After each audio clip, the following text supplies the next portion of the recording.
Hello.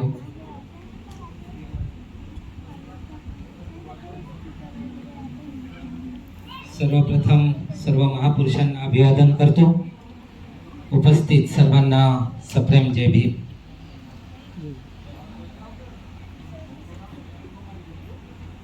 आज चालता फिरता आंबेडकर मेळा जो बाबासाहेब आंबेडकर यांच्या 135व्या जयंतीनिमित्त संपूर्ण महाराष्ट्रामध्ये 2 महिने जनजागृती अभियान राबवण्यात आलं. त्याचा समारोपीय कार्यक्रम 8व्या बहुजन परिषदेच्या रूपाने येथे संपन्न होत आहे. शेवटचा कार्यक्रम, शेवटचा वक्ता अध्यक्ष म्हणून 2 महिने सोपं काम नव्हतं. प्लॅन केला जेव्हा प्रोग्राम, इच्छा तर खूप होती की कांशीराम साहेबांनी ज्या पद्धतीने 2 महिने आंबेडकर मेळा ऑन व्हील्स 1980 मध्ये राबवलं, आपणही राबवावं. पण जसे जसे कार्यक्रमाची तारीख जवळ येत होती, मनातली भीती वाढत होती, होईल की नाही होईल. 2 महिने महाराष्ट्रभर, कधी 10 दिवस घरापासून दूर, कधी 12 दिवस दूर, एवढ्या लांबचा प्रवास, उन्हातानाचे दिवस. पैसा उभा होईल की नाही होईल, जेवढा लागतोय तेवढा. कारण इथे बसलेले मोस्टली कार्यकर्ते आहेत आणि सगळेच समाजात जातात आणि सगळ्यांना तो अनुभव आहे की समाज ज्ञान तर खूप बगारतो, पण करायची वेळ येते त्यावेळी मागे सरतो. 8-10 लाखाचा जवळपास बजेट हा डोळ्यापुढे ठेवून की एवढं सगळं होईल का, त्यावर पुनर्विचार करणे आणि शेवटी तो यशस्वी करून आज त्याचा समारोप होतो आहे. कहीं हम भूल ना जाए, टीमचे जेवढे ऍक्टिव्ह कार्यकर्ते आहेत, जेवढे सिंपथायझर आहेत आणि इथे बसलेला, हॉलमध्ये बसलेला प्रत्येक व्यक्ती, सगळ्यांचे खूप खूप धन्यवाद आणि अभिनंदन सुद्धा. या कालावधीमध्ये तुम्ही सगळ्या संघटनांकडे, सगळ्या बहुजन चळवळीकडे बघून घ्या. या पद्धतीचं जमिनीवर राबायला कोणीच तयार नाही आणि आपण ते करून दाखवलं. त्यामुळे सगळ्यांचं अभिनंदन. निश्चितच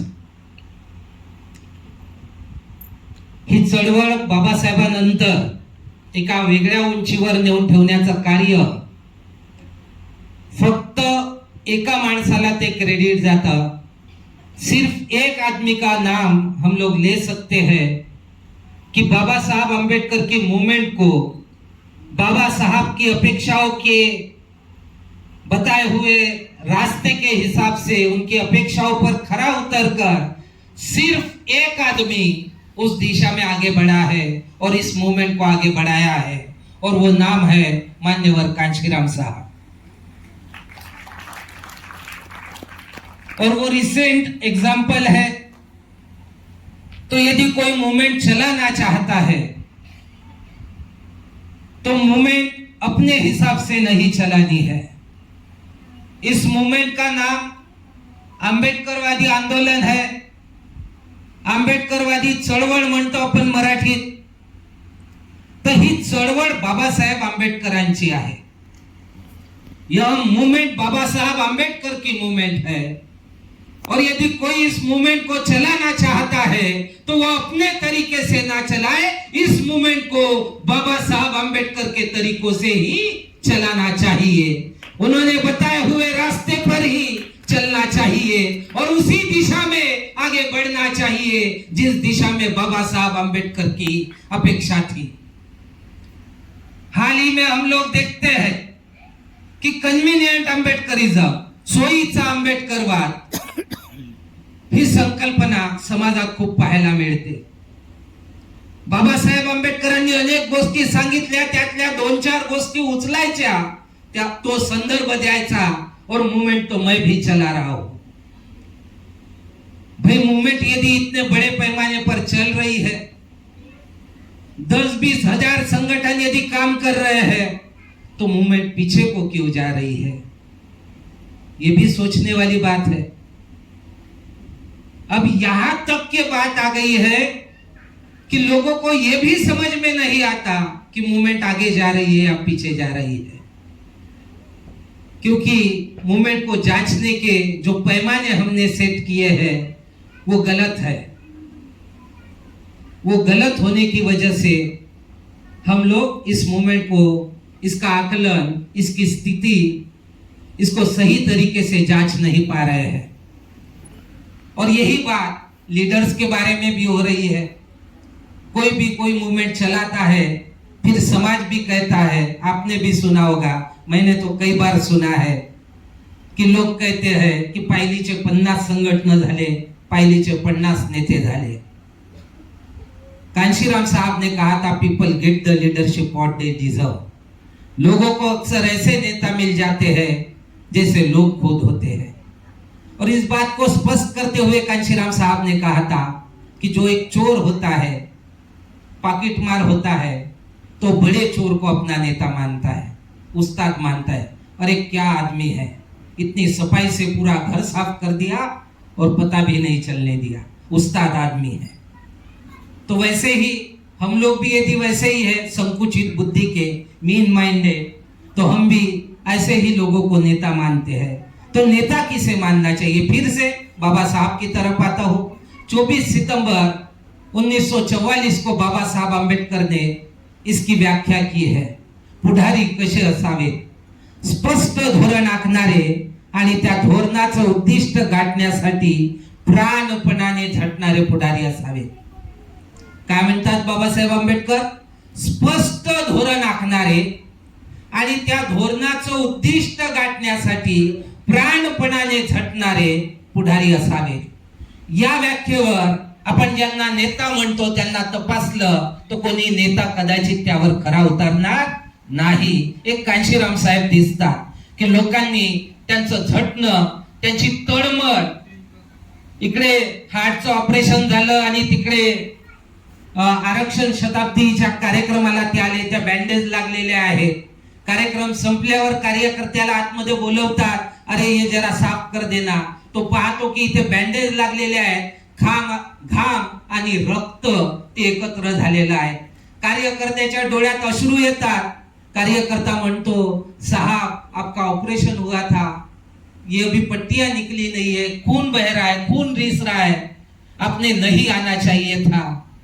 कांशीराम साहब म्हणतात कि अरे शाहू महाराज का काम करने के लिए कोई आगे नहीं आ रहा, उनका काम मैं नहीं करूंगा तो ये काम आगे कैसे बढ़ेगा। म्हणजे ते जीवाची पर्वा न करता काम करणारे ते आपल्याला दिसले। आणि म्हणून शिकायचं असेल की मूवमेंट कशी चालवायची, कोणती चालवायची आहे, तर बाबासाहेब आंबेडकरांची चालवायची आहे। आणि कशी चालवायची आहे तर कांशीराम साहेबांनी चालवून दाखवली तशी चालवायची आहे।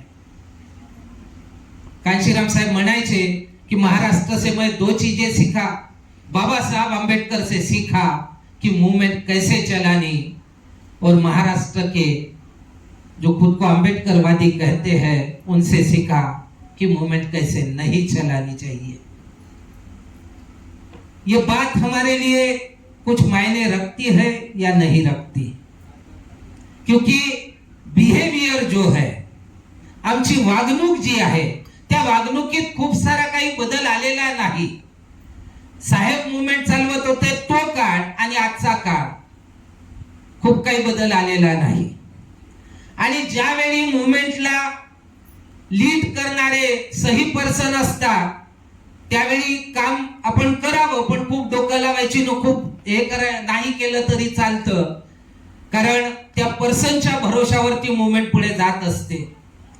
पण ज्यावेळी ती पर्सन नसते त्यावेळी निश्चितपणे जे कन्सर्न करतात त्या मुवमेंटला, त्या मुवमेंट बद्दल ज्यांच्या मनात आत्मीयता आहे त्यांची जबाबदारी वाढलेली असते. आणि या चळवळीचा भार आता कोण उचलेल? बहीणजी आहेत, बहीणजी तिकडे आपल्या लेवलवर काम करतात. इकडे महाराष्ट्रामध्ये आपल्याला दिसते किंवा देशभरात इतरत्रही आपल्याला दिसते की त्या पद्धतीने काम होत नाही आहे. आणि म्हणून मुवमेंट दिवसेंदिवस मागे चालली आहे. प्रतिक्रांतीवादी ताकता ह्या पुढे पुढे पुढे पुढे चाललेल्या आहेत. ती प्रतिक्रांती बोकाडत आहे. आणि म्हणून अशा वेळी जो कुठला आपला स्वतःला बुद्धिजीवी वर्ग म्हणतो त्या बुद्धिजीवी वर्गाची मोठी एक जबाबदारी असते. आता काय जबाबदारी असते? बाबासाहेब आंबेडकरांनी जे जातीचे निर्मूलन म्हणजे अॅनिहिलेशन ऑफ कास्ट हा जो ग्रंथ लिहिला त्याच्यामध्ये त्यांनी त्या बुद्धिजीवी वर्गाची, इंटेलेक्च्युअल क्लासची एक व्याख्या केली. बाबासाहेब तिथे म्हणतात प्रत्येक देशातील बुद्धिजीवी वर्ग हा जरी सत्ताधारी वर्ग नसला तरी अत्यंत प्रभावशाली वर्ग असतो. बुद्धिजीवी वर्ग हा असा वर्ग असतो जो पुढेच पाहू शकतो, तो सल्ला देऊ शकतो आणि नेतृत्व करू शकतो. कोणत्याही देशातील बहुसंख्यक जनता ही बौद्धिक विचारवंतांचे आणि कृतिशीलतेचे जीवन जगत नसते. ती फार मोठ्या प्रमाणात अनुकरणशील असते व बुद्धिजीवी वर्गाचे अनुकरण करते. देशाचे समग्र भवितव्य हे बुद्धिजीवी वर्गावर अवलंबून असते. या कथनात मुळीच अतिशयोक्ती नाही. जर बुद्धिजीवी वर्ग हा प्रामाणिक, स्वतंत्र आणि निस्वार्थ असेल तर संकट उद्भवले असता तो पुढाकार घेईल आणि योग्य नेतृत्व देईल असा विश्वास ठेवला जाऊ शकतो. आपल्याकडे डिग्री घेतलेले लोक स्वतःला बुद्धिजीवी म्हणतात, मोठे अधिकारी असतील ते स्वतःला बुद्धिजीवी म्हणतात, मोठा धनाढ्य व्यक्ती असेल तो स्वतःला बुद्धिजीवी म्हणतो. पण या व्याख्येच्या अनुषंगाने तो कार्य करतोय का? मुवमेंट कोणत्या लेवलवर चालली पाहिजे याचाही विचार करायला पाहिजे. अनेक लोक म्हणतात की आपल्या वस्ती लेवलवर आपण काम करू म्हणजे चळवळ चालेल. मग बाबासाहेब आंबेडकरांनी वस्ती लेवलवर चळवळ चालवायला सांगितलं का? कांशीराम साहेबांनी वस्ती लेवलवर किंवा जिल्हा लेवलवर चळवळ चालवली का? वस्त्यांमध्ये काय देशाचे कायदे बनतात का? किंवा ते कायदे राबवण्याची ताकद त्या वस्त्यांमध्ये असते का? नाही.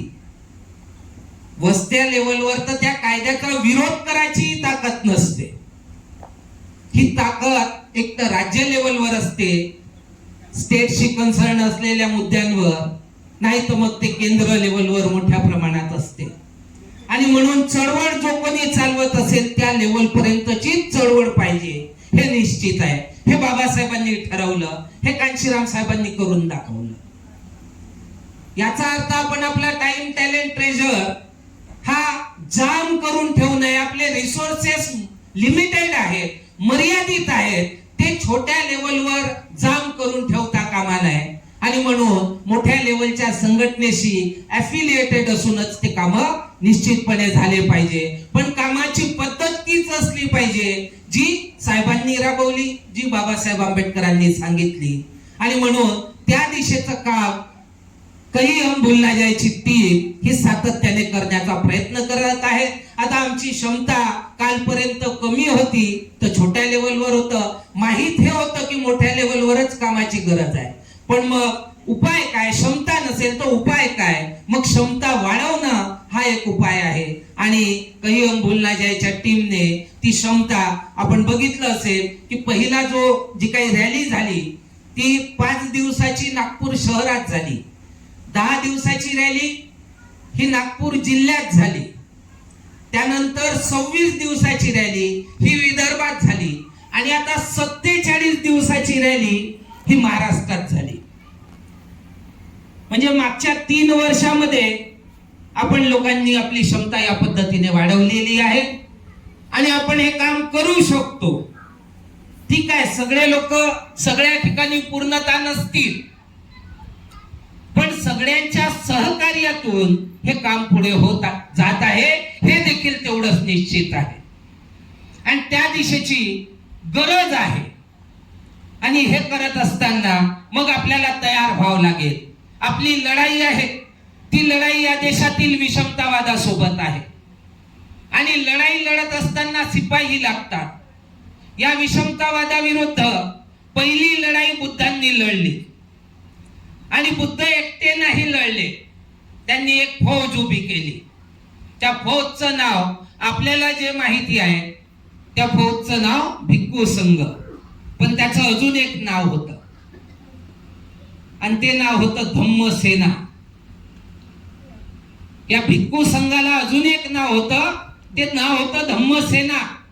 आणि एकदा एका भिक्खूंनी तथागताला विचारलं, बुद्धांना विचारलं की आपल्या याच्यामध्ये धम्मसेना नाव आहे आणि सेना तर आपण राजाची पाहतो आणि ती सेना तर लढाई लढते, ती आपल्या राज्याच्या रक्षणासाठी लढते, नाही तर दुसरं राज्य मिळवण्यासाठी लढते, पण आपण तर कुठली लढाई लढत नाही. मग आपल्या याला धम्मसेना सेना नाव का आहे? तर बुद्ध म्हणाले, त्या भिक्खूला सांगतात की आपण ही लढाई लढत आहोत. मग कोणाशी लढतो? तर हे परिवर्तनाचं काम करत असताना, हे बदलावचं काम करत असताना या लढाईमध्ये पहिला संघर्ष आपला स्वतःशी होतो. एक मन म्हणते हे काम केलं पाहिजे, दुसरं मन म्हणते अरे दुसरेही महत्वाचे काम आहे, घर आहे, लेकरं आहेत, बायको आहेत, घरचे काम आहेत. तर पहिले स्वतःशी लढावं लागते आणि त्या लढाईमध्ये पहिला विजय मिळवावा लागतो की घरच्या कामांपेक्षा, बायको लेकरांपेक्षा या परिवर्तनाच्या लढाईमध्ये माझं योगदान असलं पाहिजे. तिथे विजय मिळवावा लागतो. अनेक लोक या लढाईमध्ये हारतात, पहिल्याच लढाईमध्ये हारतात. स्वतःशी जिंकलो की मग घरच्यांशी लढावं लागते. कारण तुम्ही काम करतो म्हणता म्हणजे घरचे लोक करूच देतील असं नाहीये. एखादी पुरुष काम करायला निघाला तर त्याची बायको त्याच्यावर कुरकुर कुरकुर करते. एखादी बाई काम करायला निघाली तर तिचा नवरा तिला धमक्या देतो की घरचे काम कोण करण म्हणून.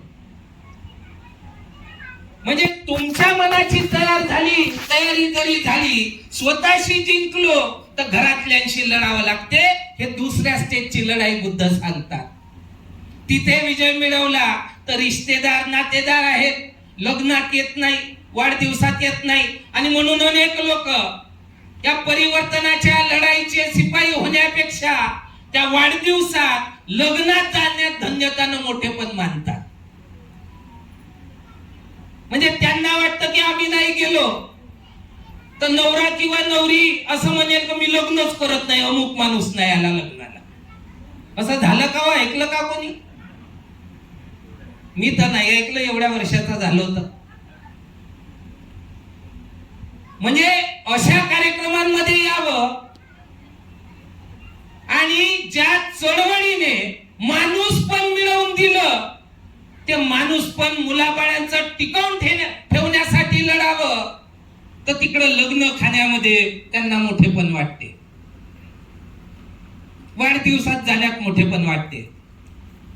म्हणजे मोठमोठ्या डिग्र्या घेतो, ग्रॅज्युएट, पोस्ट ग्रॅज्युएट आणि पीएचडी सारख्या डिग्र्या घेतो आणि एवढी अक्कल येत नाही की चळवळ मोठं की एखाद्याचं लग्न. आणि बाबासाहेबाला मानतो तर कसे मानतो? बाबासाहेबाची फोटो आहे घरात, बाबासाहेबाला मानतो. चक्र लावलं घराला, बाबासाहेबाला मानतो. हे बाबासाहेबांना सांगितलं असेल कुठंतरी, नाही का, असं करा. अरे बाबासाहेब तर म्हणाले, मगाशी अश्विनताईने आठवण करून दिली की माझा जय जयकार करण्यापेक्षा माझ्या दृष्टीने जे महत्वपूर्ण आहे ते मिळवण्यासाठी प्राणपणाने झटा म्हणून ते नाही जमत. ते वाटते नाही का? आणि आंबेडकरांचे लेकरं आहोत किंवा लेकी आहोत. आता मी तर नेहमी बोलतो, काही लोकांना तर सवय झाली असेल, म्हणतही असतील हे तर नेहमीच आहे. कधी कधी तर मी हेही बोलतो की आपली चमडी नाही का गेंड्यापेक्षा जास्त जाड झाली. म्हणजे चिमटे घेतो किंवा काही टोचतो तर काही होतच नाही. हसतो तो गेंडा माझ्याकडे बोल, मी टोचतोय पीत आणि तो हसतोय. म्हणून ते वामनदादाचं मग अशी आपल्यापैकी कोणी बोलले की मला चीड येत नाही, हाच माझा गुन्हा, माझ्यातला भीम मीच केला उना, दोष देऊ कुणा, दोष देऊ कुणा, दोष देऊ कुणा. त्या गालिबचाही एक शेर आहे, उम्रभर गालिब. हल्ली आपल्याला नाही का समाजामध्ये अशी लोक खूप दिसतात की मला तर चळवळ समजली पण त्याचं हे चुकते, त्याचं ते चुकते, त्यानं असं नाही असं करायला पाहिजे, अतुल पाटीलनं असं नाही बोलायला पाहिजे असं बोलायला पाहिजे. तर त्या गालिबचा शेर तो एक कामात येतो, उम्रभर गालिब बस यही भूल करता रहा, धूल चेहरे पे थी और आईना साफ करता रहा. हे असंही होता कामा नये.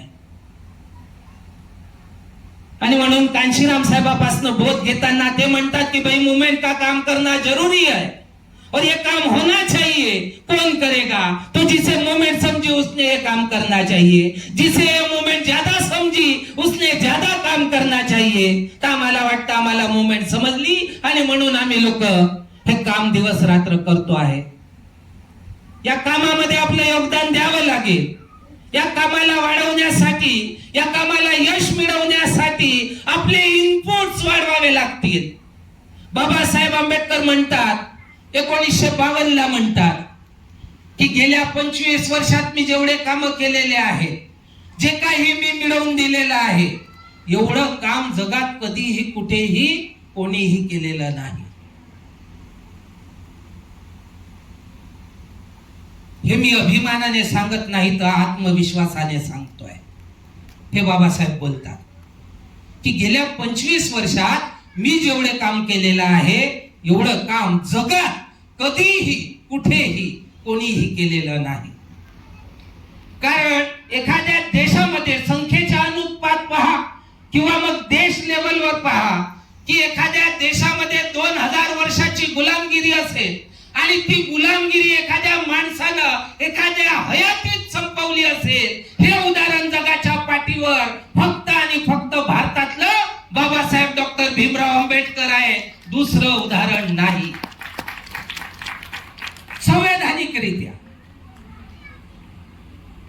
ज्याचे बेनिफिट आपण आजही घेतो आहे. बाबासाहेब गेल्याच्या 69-70 वर्षानंतर सुद्धा आपल्याला वाटते की आम्ही आपल्या कर्तृत्वानं मोठे झालो नाही. या देशात आम्ही अशा जातींमध्ये जन्माला आलो जिथे कर्तृत्वाला मोल नाही.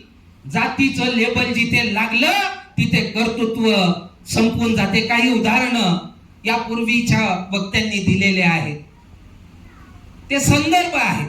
भौरी देवीचा उल्लेख मगाशी ऍडव्होकेट सुरेंद्र कुमार यांनी केला, ते उदाहरण आहे. म्हणजे गुन्हेगाराला असं म्हणून सोडणं कि भाई ये तो दलित महिला है और जिन पर आरोप लगाया गया है वो ठाकुर है और ठाकुर दलितों को नहीं छूते और इसलिए ये क्राइम नहीं हुआ. किती भयानक आहे, किती भयानक आहे.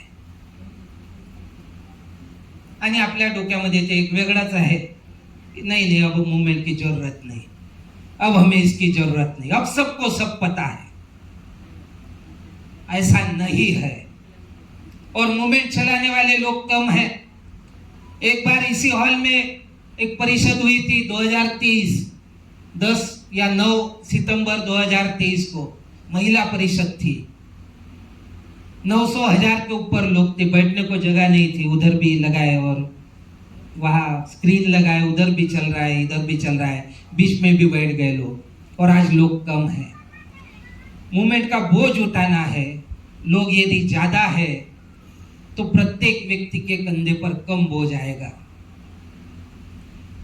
तो पिछली परिषद में यदि यही बात कहता मैं कि अंबेडकरवादी मूवमेंट का बोझ हमें अपने कंधों पर उठाना है, उठकर खड़े हो जाओ सिपाहियों और इस मूवमेंट का बोझ उठाओ, ये लड़ाई लड़ो, तो उस समय हमारे कंधे पर कम बोझ आता।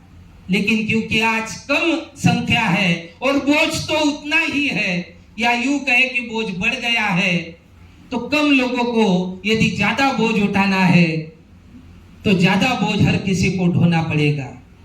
और यदि हम लोग इस मूवमेंट का बोझ कम करना चाहते हैं अपने कंधों पर का, तो हमें संख्या बढ़ानी होगी, हमें लोगों तक निरंतर जाना होगा, हमें लोग तैयार करने की प्रक्रिया में लोगों को लाना होगा। और लोग तैयार करने की प्रक्रिया प्राचीन समय में बुद्ध ने सिखाई, आधुनिक समय में मान्यवर कांशीराम साहब तक के वही प्रक्रिया इस्तेमाल की गई कि हमें लोगों तक पहुंचना होगा, हमें लोगों को उनकी जिम्मेदारी का एहसास दिलाना होगा, हमें उन्हें इतिहास बताना होगा कि इस देश में हम कौन थे, इस देश में हमारी क्या औकात थी, इस देश में कुत्तों को वैल्यू थी, इस देश में गाय को अभी भी है, इस देश में बकरी को वैल्यू है, लेकिन हम इंसान होकर हमें वैल्यू नहीं थी। आज जो कीमत हमें मिल रही है ये इस मूवमेंट की वजह से मिल रही है। तो इस मूवमेंट को हमें चलाना पड़ेगा और वैचारिक आधार पर चलाना पड़ेगा। इस बात को सबसे पहले हमें समझना होगा, समझने के बाद एक कमिटमेंट करना होगा, अपने आप से लड़ना होगा, अपने घर वालों से लड़ना होगा, अपने रिश्तेदारों से लड़ना होगा, अपने समाज से लड़ना होगा और अंत में असली दुश्मन हमारे सामने आएगा, बाद में उस दुश्मन से लड़कर उसे हराना होगा। तब ये जो सेना है धम्म सेना प्राचीन समय की, आज की हम लोग कह सकते हैं आंबेडकरवादियों की सेना, तब कहीं जाकर हम लोग जीतेंगे, तेव्हा कुठे विजय होईल आणि तेव्हा खऱ्या अर्थाने जय भीम म्हणण्यात एक वेगळा अहंकारही राहील आणि अभिमानही राहील। आता तुमच्यापैकी अनेकांना वाटत नसेल पण मला नेहमी वाटत असते, नाही का, काम नाही करायचं नुसतं जय भीम म्हणायचं आणि डीजे वाजवायचा जय जय जय जय जय भीम जय भीम जय भीम जय जय जय जय जय भीम जय भीम जय भीम, मस्त नाचायचं। काय करून ठेवलं आंबेडकरवादी चळवळीचं? काय हो, आरसा वगैरे पाहतो तर लाजा वाटतात का? हा, मला वाटत असते नेहमी, आणि बाबासाहेबांच्या फोटोकडे कधी कधी पाहत बसतो तेव्हा तर जास्त वाटते। तो अंतिम संदेश डोळ्यापुढे येतो की बाबासाहेब आंबेडकर रडत आहेत, बाबासाहेब आंबेडकरांना अपेक्षा होती की ही मूवमेंट चालवतील ते लोक, विशेष करून ज्यांना बेनिफिट मिळालं, ज्यांना शिक्षण मिळालं, नोकऱ्या मिळाल्या, ते पुढे येतील, चळवळ चालवतील, पण बायको लेकर पोचण्यापासून फुरसत मिळत नाही आहे। पोराची ट्युशन आहे, पोरीची ट्युशन आहे, परीक्षा आहे, अमुक आहे, ढमुक आहे, वेळ नाही आहे चळवळीसाठी।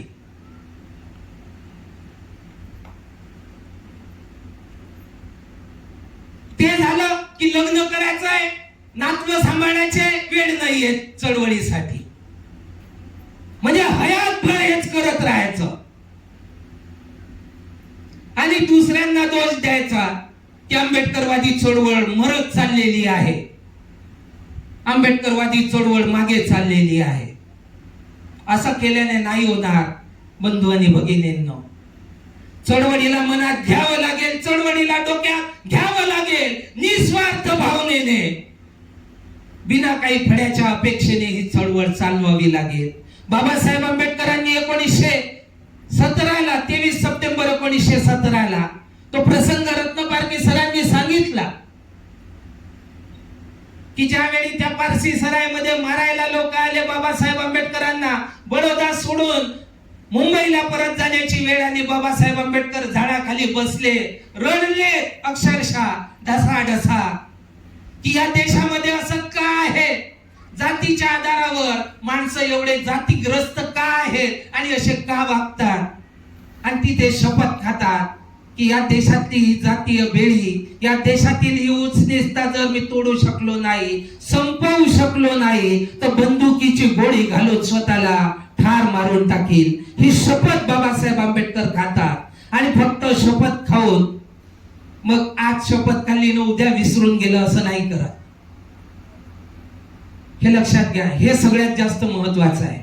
नाहीतर इथेही अनेकांना असं वाटते, कार्यक्रमात वाटते, मिटिंगात वाटते की काम केलं पाहिजे, घरी गेलं की विसरलं, मग एवढे विसरून जातो का पुढच्या कार्यक्रमाची आठवण राहत नाही किंवा मिटिंगची आठवण राहत नाही. हे असं जगून नाही चालणार. हे दोगलेपणाचं जगणं झालं नाही का. तो 4 तोंडाचा आमच्यामध्ये 2 तोंडाचे आहेत का काय असं वाटते. मग 4 तोंडाच्यानं हे सगळं निर्माण केलं म्हणतात ना. त्या फुल्यानं त्याची समीक्षा केली होती. 2 तोंडाचा कोणाला म्हणतो, घडीतच एक बोलते ना घडीतच दुसरं वागते, त्याला 2 तोंड म्हणण्याची सवय आहे. त्या धोंडीपाला स्पष्टीकरण देताना आणि म्हणजे हा तर 4 तोंडाचा आहे, हा 2 तोंडांपेक्षाही जास्त खतरनाक आहे.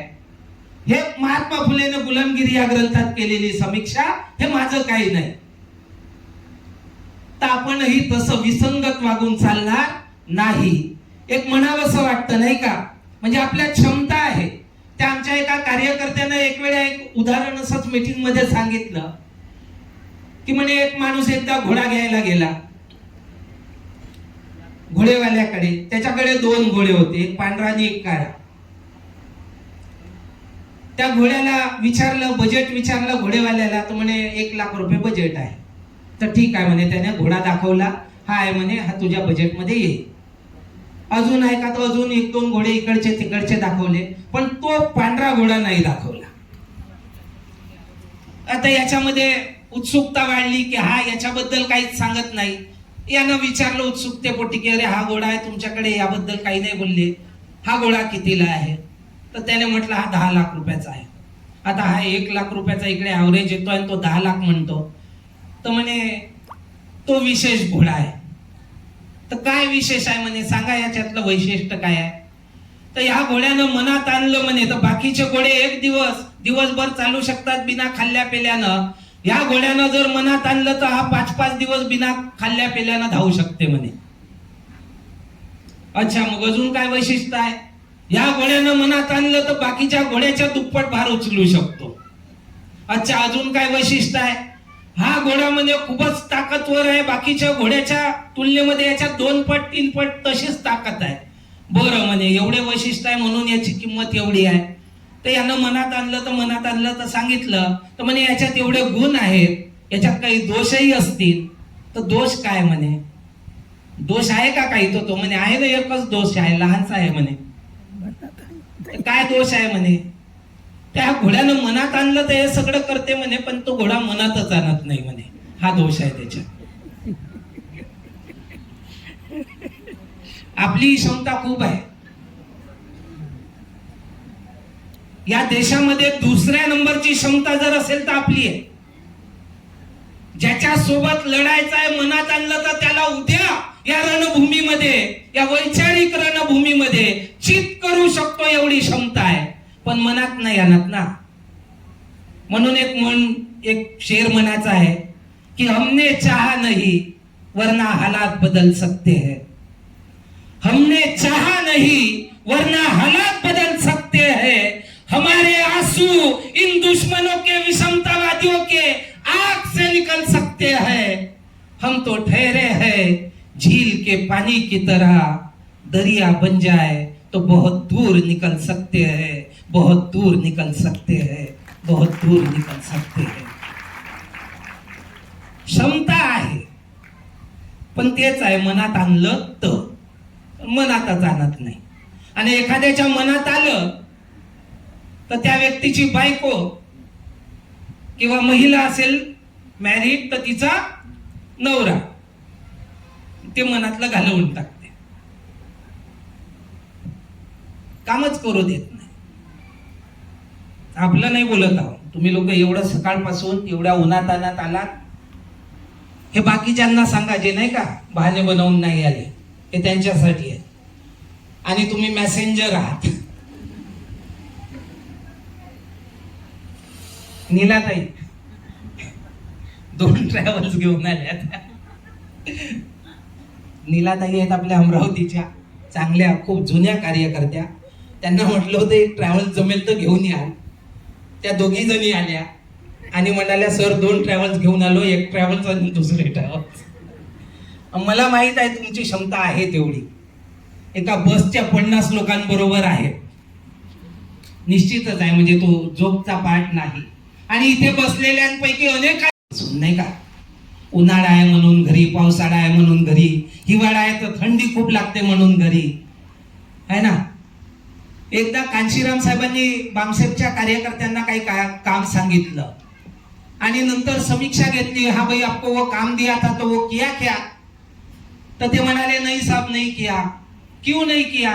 तो साहब हमारे तरफ में ये विदर्भ है, इधर में धूप बहुत तेज होती है, तो इसलिए धूप बहुत होने की वजह से, टेम्परेचर बहुत बढ़ने की वजह से वो काम नहीं किया. कांशीराम साहेब त्यांना म्हणतात, आप लोगों को शर्म नहीं आती? आप सत्ता की बात करते हो, इसी देश में पैदा हुए हो, गर्मी में पले बड़े हो और गर्मी से डरते हो, गर्मी का बहाना बताते हो. अंग्रेजों को इस देश में सत्ता करनी थी, 150 साल 200 साल वो लोग इस गर्म प्रदेश में आकर सत्ता चलाते रहे. वो तो ठंडे प्रदेश के लोग थे, तो सत्ता के लिए उन्होंने 150-200 साल गर्मी झेली. अब गर्म प्रदेश के लोग, और उसमें भी दलित लोग, आपसे गर्मी बर्दाश्त नहीं हो रही, आपको गर्मी लग रही है. किस चीज की गर्मी लग रही है भाई? मी आपल्या कार्यकर्त्यांना कधी कधी म्हणतो गरमी आहे म्हणतात, तर हालाकी कधी कधी मी म्हणतो गरमी आहे, तुम्ही मला म्हणा कशाची गरमी आहे. पैशाची आहे, विद्वत्तेची आहे, अहंकार नाही का, कशाची आहे गरमी? उन्हाची आहे. खरोखर उन्हाची असू शकते बरं, असं नाही की नाही. कारण आता 16, 17, 18 नागपूरमध्ये येलो अलर्ट होता. कार्यक्रम रद्द होईल की काय अशी स्थिती पेपरमध्ये आलं. सार्वजनिक कार्यक्रमांना बंदी घातल्या आली गेली. कलेक्टर सरांकडे वगैरे गेलो, भेट घेतली आणि हा कार्यक्रम होतो आहे. तर अशा सगळ्या गोष्टी आहेत. चळवळ चालवताना शिपायांची गरज आहे. ते शिपाई आपण बनावं. ते करत असताना बाबासाहेब आंबेडकर डोळ्यापुढे ठेवावे. बाबासाहेब आंबेडकरांची शपथ डोळ्यापुढे ठेवावी की यदि ये काम ना कर सका तो बंदूक की गोली खाकर खुद को खतम कर दूंगा. रमाईच्या पत्रातही त्यांनी तेच लिहिलं की असं जगून उपयोग नाही, असं जगण्यापेक्षा मी मरण पसंत करेन. त्या बाबासाहेब आंबेडकरांचा केवळ जय जयकार करत न बसता चळवळीचं शिपाई बनावं लागेल. ही चळवळ उठून उभी करावी लागेल. ही चळवळ आपल्या पद्धतीने नाही, बाबासाहेब आंबेडकरांना अपेक्षित असलेल्या पद्धतीने चालवावं लागेल. या चळवळीचे ध्येय जे बाबासाहेब आंबेडकरांनी निश्चित केलेलं आहे, पहिलं ध्येय या देशाचं शासक बनणे. 24 सप्टेंबर 1944 ला मद्रासच्या भाषणात बाबासाहेब आंबेडकर म्हणाले, आपलं उद्दिष्ट काय आहे नीटपणे समजून घ्या. शासनकर्ती जमात बनणे हेच आपलं उद्दिष्ट व आकांक्षा आहे. ते तुमच्या मनात असू द्या, तुमच्या घराच्या भिंतीवर ते कोरून ठेवा, म्हणजे दररोज तुम्हाला आठवण राहील ज्या आकांक्षा आपण उराशी बाळगून आहोत, ज्याच्यासाठी आम्ही लढत आहोत. ते काही लहान सहान संकुचित ध्येय नाही, थोड्याशा नोकऱ्यांसाठी किंवा सवलतीसाठी आमचा लढा नाही. आमच्या अंतःकरणातील आकांक्षा फारच मोठ्या आहेत. शासनकर्ती जमात बनणे हीच ती आकांक्षा होय. तिला कृतीत उतरविण्यासाठी केवढे भगीरथ प्रयत्न करावे लागतील ते मग तुमच्या ध्यानात येईल. केवळ शब्दांचा किंवा निवेदनांचा काही उपयोग होणार नाही. भगीरथ प्रयत्न म्हणाले बाबासाहेब. आणि हिंदू मायथॉलॉजी मध्ये भगीरथ याच्याशी संबंधित एक स्टोरी आहे. जगात आजपर्यंत प्रयत्नांचा उच्चांक गाठलेली ती भगीरथाची स्टोरी आहे. ते त्या हिमालयातून गंगा जमिनीवर आणण्यासाठी जे काही त्याने तपबीप केले, बाबासाहेब आंबेडकरांनी जाणीवपूर्वक भगीरथ प्रयत्न हा शब्द वापरलेला आहे. इथं आपण एवढूसे प्रयत्न करायचे नाही का, 200 रुपयाचे 500 रुपयाचे आणि लाख रुपयाचं आउटपुट एक्सपेक्ट करायचं, ते हे होणार नाही. 1 लाख रुपयाचं आउटपुट पाहिजे असेल तर 1 लाख रुपयाचं इनपुट घालावं लागेल, तेव्हा 1 लाख रुपयाचं आउटपुट आम्हाला एक्सपेक्ट करता येईल. बाबासाहेब आंबेडकरांच्या चळवळीचा, विचारांचा महाराष्ट्रभर जनजागरण यावेळी करण्यात आलेलं आहे. हे कुठे जाऊन थांबेल माहित नाही. नागपूर शहरातून किंवा शहराच्या एका भागातून काही अंबुलनाजय सुरू झालं. भामटीतून आणि शिवणगाव या परिसरातून सुरुवातीच्या अनेक वर्ष या मिटिंगा चालल्या, आज महाराष्ट्र लेवल पर्यंत पोहोचलाय की बहुना त्याही पलीकडे दिल्लीला आपली एक परिषद झालेली आहे, छत्तीसगडला कॅडर कॅम्प होत आहेत, तर इथपर्यंत येऊन पोहोचलाय. कुठे जाऊन थांबन माहित नाही, पण त्या पद्धतीने काम होत आहे. नावासाठी काम नाही होत आहे, स्वार्थासाठी काम नाही होत आहे, चळवळ जगवण्यासाठी धडपडण्याचं काम होत आहे. हे आपण लक्षात घ्यावं, तपासून पाहावं. जे काही निकष आपल्याकडे असतील, जे काही बाबासाहेब कांशीराम साहेबांनी सांगितले असतील, त्या निकषावर तपासून पाहावं आणि खरं जर काम दिसत असेल तर निश्चितपणे या कामाला सहकार्य करावं. तुमच्या सहकार्याची खूप मोठ्या प्रमाणात गरज आहे, नितांत गरज आहे. मी कमिटेड आहे, जेव्हापर्यंत जिवंत आहे या चळवळीला चालवण्यासाठी निस्वार्थ भावनेने मी कमिटेड आहे.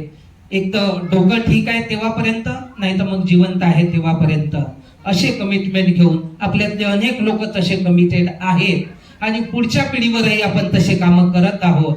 आता त्यातले किती खरे ना किती खोटे माहीत नाही, कारण वाटत नाही की यातून कोणी होईल म्हणून. कालपर्यंत आम्ही बोलत होतो अभिमानाने की हे लोक करतील, यातून कोणीतरी करेल, पण त्यांचं वागणं पाहून असं काही खूप काही वाटत नाही. पण होऊ शकते, आज नाही वाटत, कालपर्यंत वाटत होतं, आज नाही वाटत, पण उद्या पुन्हा ते आपल्या कार्यपद्धतीला सुधरवतील आणि अपेक्षेप्रमाणे चळवळीला अपेक्षित असलेलं कार्य करतील. केवळ करिअर ओरिएंटेड होऊन बसणार नाहीत आणि आंबेडकर ओरिएंटेड होतील, कांशीराम साहेब ओरिएंटेड होतील. ज्या पद्धतीने ते जगले ते हेही जगतील, आपणही जगू. त्या दिशेने आपण सगळे मिळून प्रयत्न करू, प्रामाणिक प्रयत्न करू. भाषण अनेक होतात, अनेक नाम के वास्ते लोक आपल्याला ओळखता आली पाहिजे आणि काम के वास्ते वाल्या लोकांना आपण साथ दिली पाहिजे. हे बाबासाहेब तेव्हा बोलले होते, ते आजही तेवढंच प्रासंगिक आहे.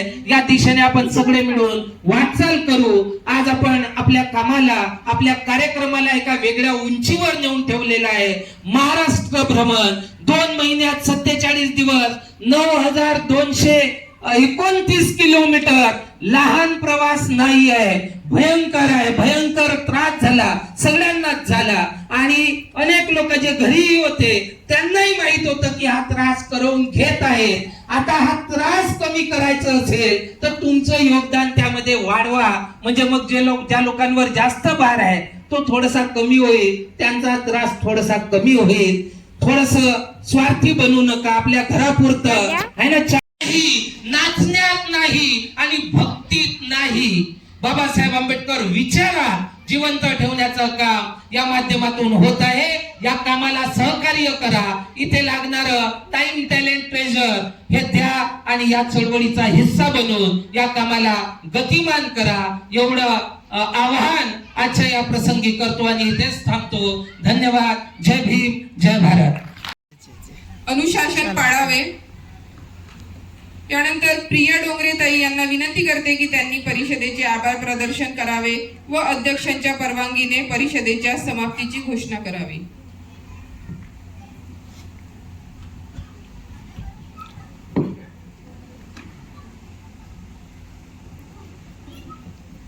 धन्यवाद ताई. सर्वप्रथम सर्व महापुरुषांना आणि त्यांच्या प्रेरक विचारांना मी अभिवादन करते आणि उपस्थित सर्वांना माझा मैत्रीपूर्ण जय भीम. कहीं हम भूल न जाए या अभियान अंतर्गत बाबासाहेब डॉक्टर B.R. आंबेडकर यांच्या 135व्या जयंती दिनानिमित्त आंबेडकर मेला ऑन व्हील्स याचे आयोजन करण्यात आले होते आणि याचा समारोपीय कार्यक्रम म्हणून आजच्या 8व्या बहुजन परिषदेचे आयोजन करण्यात आलेले आहे. तर आजच्या 8व्या बहुजन परिषदेचे अध्यक्ष, आंबेडकरवादी चळवळीचे अभ्यासक माननीय ॲडव्होकेट अतुल पाटील सर यांनी आपल्याला मार्गदर्शन केले आणि चळवळीला गतिमान करण्यासाठी आपल्याला प्रेरक असे मार्गदर्शन केले. मी त्यांचे आभार मानते.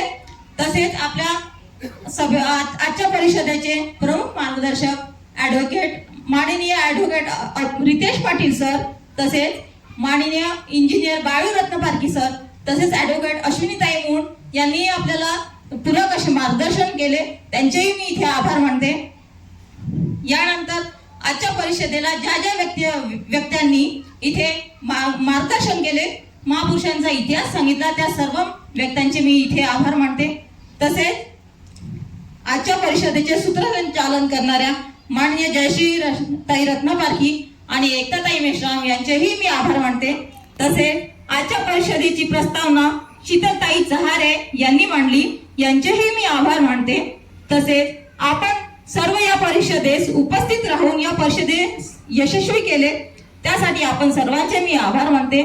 सतत 2 महिने आंबेडकर मेला ऑन व्हील्स आणि या 8व्या बहुजन परिषदेची जाहिरात आवाज इंडिया टीव्ही वर दाखवली व बहुजन परिषद सुद्धा दाखविणार आहेत. त्यासाठी मी संपूर्ण आवाज इंडिया टीमचे आभार मानते. कहीं हम भूल न जाए या टीम सोबत आंबेडकर मेला ऑन व्हील्स या महाराष्ट्र दौऱ्यादरम्यान हा रथ चालविणारे रोहन भाऊ गेडाम यांचेही मी आभार मानते. या परिषदेस डेकोरेशन उपलब्ध करून देणारे चेतन भाऊ गेडाम यांचेही मी आभार मानते. या परिषदेवेळी चहा नाश्ता जेवण उपलब्ध करून देणारे कॅटरर्स बंधू अभिषेक कांबळे यांचेही मी आभार मानते. तसेच फोटोग्राफर प्रभाकर गजभिये भाऊ यांचेही मी आभार मानते. या बहुजन परिषदेस यशस्वी करण्यासाठी ज्यांनी प्रत्यक्ष आणि अप्रत्यक्षरित्या सहकार्य केले त्या सर्वांचे मी आभार मानते आणि आयोजकांच्या वतीने आजची परिषद इथे संपली. तसेच यांचेही मी इथे आभार मानते आणि आयोजकांच्या वतीने आजची परिषद इथे संपली असे जाहीर करते. धन्यवाद. जय भीम.